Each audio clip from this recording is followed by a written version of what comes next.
आप देख रहे हैं अपना बिहार और आपके साथ मैं हूं विवेक। आज का दिन गया के लिए बहुत बड़ा दिन है। गया में सीएम नीतीश कुमार ने गंगा जल आपूर्ति योजना की शुरुआत की है। वाटर ट्रीटमेंट प्लांट के लोकार्पण के साथ गया के करीब 45,000 घरों में गंगा का पानी पहुंचने लगा।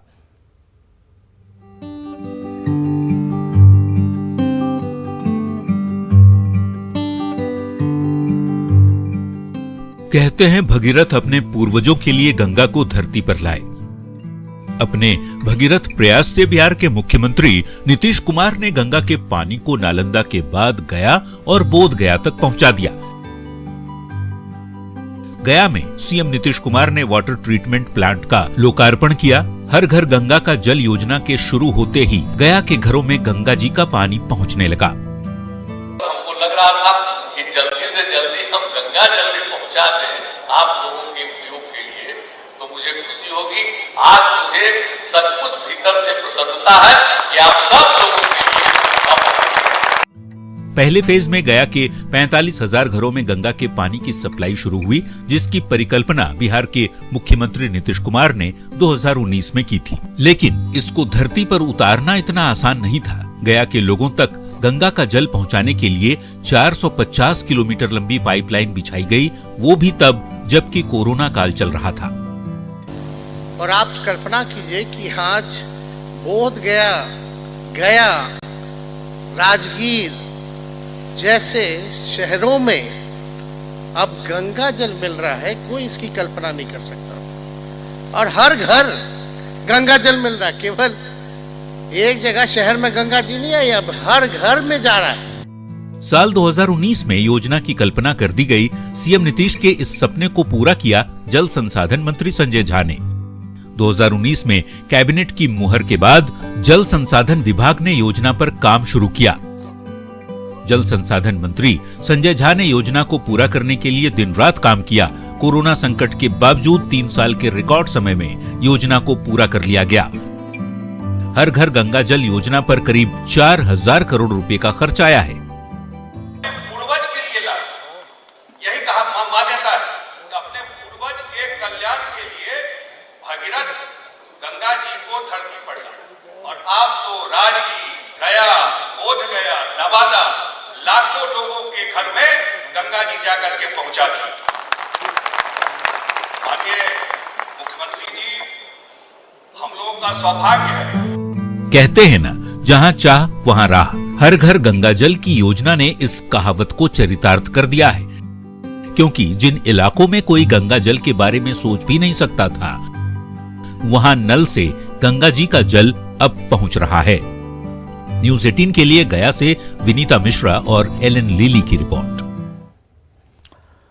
मुख्यमंत्री नीतीश कुमार का भगीरथ प्रयास सफल रहा। राजगीर के बाद मोक्ष नगरी गया और बोध गया में मां गंगा पहुंच गईं। 4,171 करोड़ की ये परियोजना धरातल पर उतर आई है। अब गया और बोध गया के घर घर में शुद्ध पीने योग्य गंगा जल मिल रहा और जायजा लिया हमारी संवाददाता विनीता मिश्रा ने। मुख्यमंत्री नीतीश कुमार की परिकल्पना और जल संसाधन विभाग की कोशिश आज धरातल पर उतर गई है। राजगीर के बाद आज गया और बोध गया में हर घर गंगा जल योजना का उद्घाटन हो गया है। मुख्यमंत्री ने गया में इसका शुभारंभ किया और अब मोक्ष की नगरी गया में भी मां गंगा पहुंच गई है। हर घर गंगा जल मिल रहा है और ये योजना मुख्यमंत्री की परिकल्पना थी, जो अब धरातल पर उतर गई है। आपको बता दें कि बाढ़ का पानी जो विनाशकारी होता है, वही बाढ़ का पानी गया, राजगीर और बोध गया पहुंचाया गया है, वो भी शुद्ध करके पीने योग्य बनाकर, क्योंकि ये पहाड़ी इलाका है और गर्मी के दिनों में जल की समस्या होती थी। जल का जो स्तर है वो काफी नीचे चला जाता था और ऐसे में जल की समस्या भी नहीं होगी और जो इलाके बाढ़ से प्रभावित होते थे वहां बाढ़ ज्यादा विनाशकारी भी नहीं होगा, क्योंकि उस पानी को यहाँ लाया जाएगा और घर घर पीने का पानी अब पहुंचाया जाएगा। यानी हर हर गंगे के साथ अब घर घर गंगे राजगीर, गया और बोध गया में सुनाई दे रहा है। कैमरा पर्सन अजय दुबे के साथ विनीता मिश्रा, न्यूज़ 18 बोध गया। बिहार में जारी है धर्मांतरण। चंगाई सभा के बहाने धर्मांतरण सभा में बीमारियां को दूर करने का दावा किया जा रहा है। लोगों की परेशानी मिटाने का दावा हो रहा है। चंगाई सभा में धर्मांतरण का आरोप लग रहा है कि चंगाई सभाएं करके धर्मांतरण करवाया जा रहा है। यह बड़ी खबर है। बिहार में धर्मांतरण का खेल जारी है। तमाम सख्तियों के बावजूद ईसाई मिशनरियां खुलेआम सभा कर हिंदू समाज के लोगों को धर्म परिवर्तन करने का लालच दे रही हैं। और जो ताजा मामला राजधानी पटना के सटे खगौल का है, जहां 3 दिवसीय चंगाई सभा का आयोजन किया गया, लोगों को धर्म बदलने के लिए प्रेरित किया गया। प्रशासन की नाक के नीचे खुलेआम चल रहे ऐसे आयोजनों पर सवाल खड़े हैं।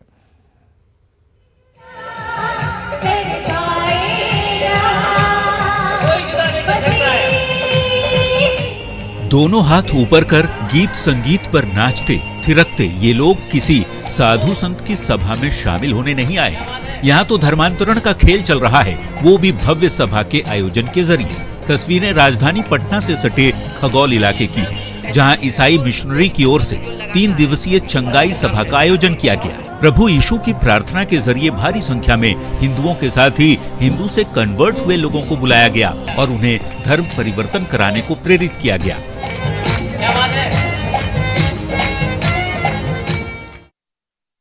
हो गया था। हाँ। अच्छा, अब कैसा बेहतर महसूस कर रहा है? ठीक है। यहाँ आकर मुझे बहुत अच्छा लगा और बहुत सारी आशीष जो बहुत दिनों से मेरे जीवन में रुकी हुई थी, उस आशीष को मैंने पाया। चंगाई की प्रार्थना हो रही है, जो लोग दुखी और लाचार हैं उनके के लिए खुदा से, प्रभु यीशु मसीह से प्रार्थना की जा रही है कि उनका जीवन सफल हो। परमेश्वर आपका धन्यवाद हो। सभा में अंतर्राष्ट्रीय प्रचारक डॉक्टर नीतू चौधरी को चंडीगढ़ से बुलाया गया। उन्होंने लोगों को यीशु का आशीर्वाद बरसाने का दावा इसी आयोजन के दौरान किया। मैं आपकी ओर ताकता हुआ हूँ, सीधा। हमारा अब ध्यान ये विशेष तौर पर होना चाहिए कि हम परमेश्वर के नाम को खोजें, अपनी जिंदगियों का आंकलन करें और जहाँ जहाँ चीजें गलत पाई जाती हैं हमारी जिंदगियों में, उनको ठीक करके अपनी जिंदगी को सही करें। इसी घड़ी मेरे खुदावंद। धर्मांतरण के ऐसे खेल पर हिंदू संगठन से जुड़े लोग इसकी कड़ी निंदा कर रहे हैं। सनातन धर्म को ठुकराकर दूसरे धर्म की बात करने वालों की आलोचना कर रहे हैं। तुम्हारा धर्म प्राचीन है, इसी से सब लोग अलग अलग शाखा निकल करके और अपने प्रचार प्रसार मिला करके तुम्हें मूल को दबा करके और नई शाखा खड़ा करके कर, ये असली है। असली नहीं है, वो दीर्घायु है। शाखा दीर्घायु में होता है, मूल दीर्घायु होता है। धर्मांतरण को लेकर न्यूज 18 सवाल पूछता है कि आखिर धर्मांतरण क्यों हो रहा है? क्या हिंदू सॉफ्ट टारगेट है? हिंदू क्यों सॉफ्ट टारगेट है? ऐसी गतिविधियों पर क्यों रोक नहीं लग रही? सरकार और प्रशासन क्यों सुस्त है? लालच देने वालों पर आखिर कार्रवाई क्यों नहीं होती? न्यूज 18 के लिए पटना के दानापुर से अमरजीत शर्मा की रिपोर्ट।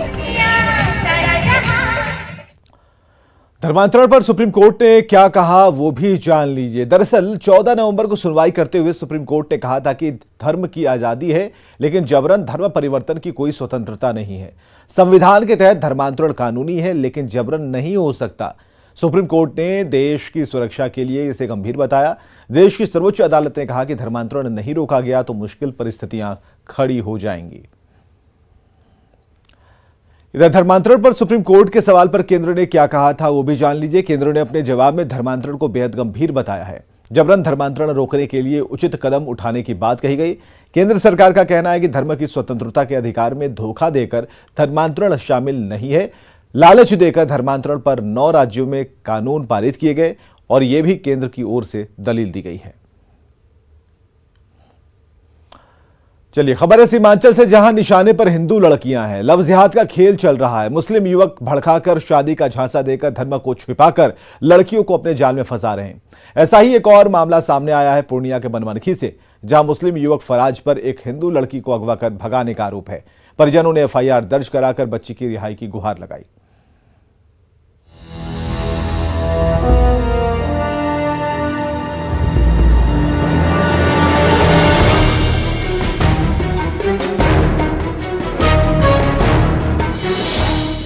सीमांचल में धर्म की आड़ में लव जिहाद का खेल चल रहा है। आए दिन ऐसी खबरें सामने आ रही हैं। कटिहार के बाद अब पूर्णिया से भी ऐसा ही एक मामला सामने आ चुका है। बनमनखी थाना क्षेत्र में फराज नाम के एक मुस्लिम युवक पर एक हिंदू लड़की को अगवा करने का आरोप लगा है, जिससे स्थानीय लोगों में काफी आक्रोश है। परिजनों के अलावा हिंदू संगठनों ने भी इसे लव जिहाद का मामला बताया है। लड़की के परिजनों ने प्राथमिकी दर्ज करवाकर अपनी बच्ची की रिहाई की मांग की है। एफआईआर दर्ज होने के बाद पुलिस ने आरोपी फराज के पिता और भाई को हिरासत में लेकर पूछताछ की है।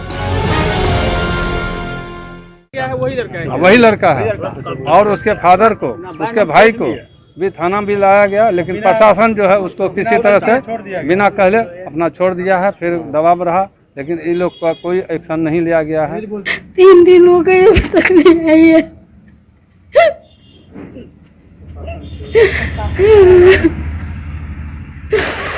क्या लगता है फुसला करके लेके चला गया? हम लोगों को कोई पता नहीं, कोई पता नहीं। मुस्लिम युवक पर हिंदू लड़की के अपहरण के आरोपों और शहर में मचे हंगामे के बीच कथित तौर पर अपहरित लड़की मुदिता और आरोपी फराज ने सोशल मीडिया पर एक वीडियो जारी किया है और खुद की सुरक्षा की मांग की है। मैं मुदिता कुमारी और इनका नाम फराज अहमद है। हम लोग 4 साल से रिलेशनशिप में हैं और एक दूसरे से मोहब्बत करते हैं। ये बात मैंने अपने फैमिली वालों से कहा तो बहुत मुझे मारे पीट और जबरदस्ती किसी और से शादी करवा रहे हैं। मेरे घर वालों को बहुत सारी प्रॉब्लम हो रही है, उनका बिजनेस नुकसान में हो रहा है, वो लोग बहुत ज्यादा परेशान कर रहे हैं। तो प्लीज ये ना करे, हम लोगों का साथ दे। हम आके गवर्नमेंट से मांग करते हैं कि हम लोगों का साथ दे प्लीज। बताया जा रहा है कि आरोपी फराज और लड़की दोनों हैदराबाद में हैं। लड़की के गायब होने के बाद से हिंदू संगठन से जुड़े लोगों ने पुलिस को जल्द लड़की बरामद करने की मांग के साथ ही आंदोलन की भी चेतावनी दी है। ये एक तरह का जो है मुस्लिम संगठन का पीएफआई द्वारा फंडिंग जो है, ये केस जो है आपको बनमनखी तक पहुंच गया है और उसी फंडिंग के वजह से जो है आज हमारी बहन बेटी जो है सीधा बनमनखी से हैदराबाद जो है 1 दिन में पहुंच जाता है। और फंडिंग के वजह से हमारा हिंदू समाज जो है आज पूरा बनमनखी एकत्रित होकर जो है पीड़ित परिवार के साथ है। लेकिन हम लोग कांटेक्ट में है और वो हम लोग के पकड़ में है। जल्दी हम लोग उसको टाइम दिया जाए, हम लोग को जल्दी ही सब में ले आएंगे, सामने आ जाएगी, सब कुछ सामने आ जाएगी। सीमांचल के इलाकों में हाल फिलहाल जिस तरह से लव जिहाद के मामले बढ़ रहे हैं, उससे कई सवाल खड़े हो रहे हैं। सवाल ये कि लव जिहाद को हवा आखिर कौन दे रहा है? क्या हिंदू लड़कियों को जानबूझकर टारगेट किया जा रहा है? क्या धार्मिक भावना भड़काने में विदेशी फंडिंग हो रही है? न्यूज़ 18 के लिए पूर्णिया से कुमार प्रवीण की रिपोर्ट। मुजफ्फरपुर की कुर्नी विधानसभा सीट पर होने वाले उपचुनाव में अब चंद दिनों का समय रह गया। 5 दिसंबर को मतदान होगा, लेकिन अभी से ही समीकरण बदलते नजर आ रहे हैं, क्योंकि तस्वीरें ऐसी आई हैं कि मुस्लिम समाज के लोगों ने भगवा वस्त्र धारण कर बीजेपी के समर्थन की बात कह दी है।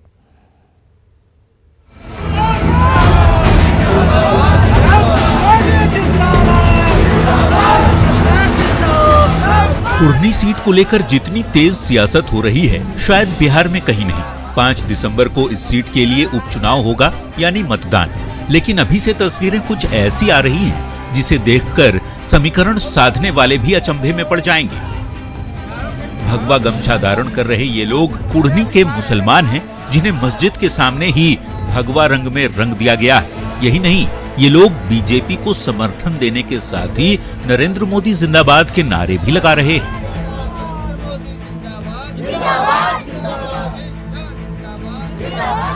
आज माननीय विधायक जी के नेतृत्व में जिन लोगों ने सदस्यता ग्रहण की है, वो जानते हैं कि माननीय प्रधानमंत्री जी सबका साथ, सबका विकास, सबका विश्वास और सबके प्रयास के जो मूल मंत्र के अंतर्गत पूरे देश का विकास कर रहे हैं। कुर्नी का भी विकास हो रहा है। सभी जाति, सभी धर्म और पंथ से ऊपर उठकर बीजेपी के साथ हाँ है, जो अच्छा काम करेंगे उनके साथ है। क्या कुछ कहेंगे कुर्नी के मुसलमान क्या कुछ करेंगे? कुर्नी के मुसलमान हम लोग जितने आदमी खड़े हुए हैं और अच्छाई के लिए खड़े हुए हैं, नरेंद्र मोदी अभी अच्छा काम कर रहे हैं, हम लोग उनके साथ हैं। दरअसल भागलपुर के भेपुर के विधायक इंजीनियर शैलेंद्र के नेतृत्व में सैकड़ों मुसलमानों ने सोमवार को बीजेपी का दामन थाम लिया और भगवा गमछा ओढ़कर बीजेपी को जिताने का संकल्प लिया।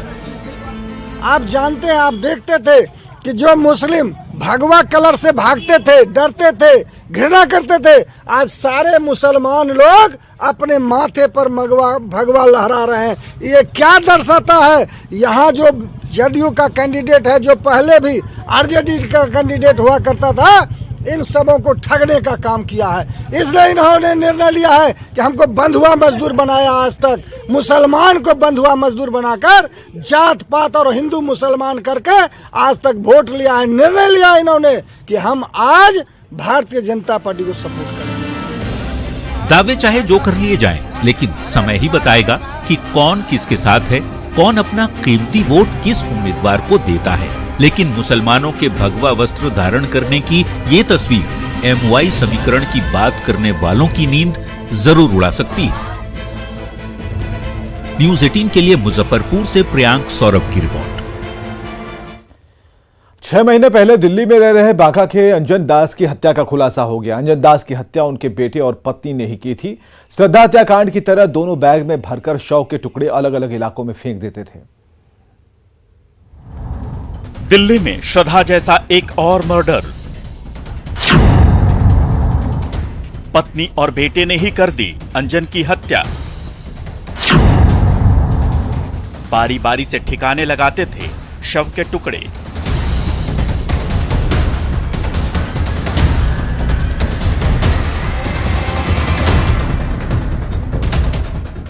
सीसीटीवी फुटेज में बैग लेकर जाते लड़के और पीछे आती इस महिला को देखिए।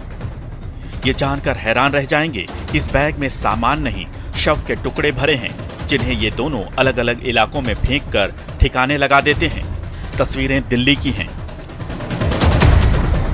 इसमें ये 6 महीने पहले का केस है, जब पांडव नगर के जो इलाका है, संजय झील और रामलीला मैदान और उधर जो गंदा नाला है अशोक नगर, वहाँ अलग अलग जगह पे 5-6 पार्ट्स मिले थे, बॉडी पार्ट्स, लेकिन ये नहीं पता था कि किसके पार्ट्स हैं।